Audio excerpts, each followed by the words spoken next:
So, ano ulit yung 100 nanometers sa millimeters? So, ito yung calculation nun, no? So, we took this 100, no? Tapos, tenths to the minus 6.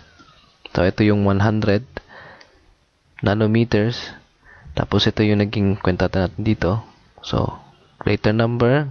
Huwag na natin pera na ito mga negative dyan. So, greater number minus the mas mababang number. So, kuha natin is 6. Tapos yung negative na lang, no? So, tenths to the negative 6.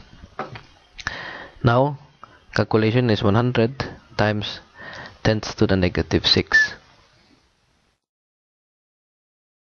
So, it's 100. So, sabihin natin 10. Negative 6 times 100 nanometers is equals to 0.0001 millimeters.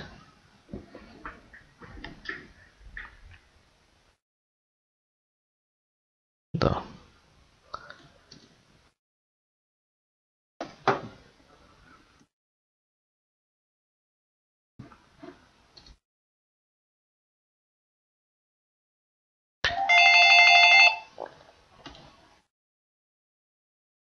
Zero point zero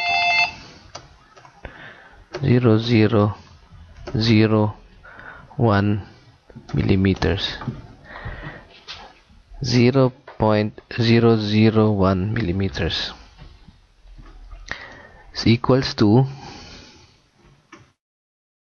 100 nanometers. Si mama daw. Hindi pa po umalis yung papa.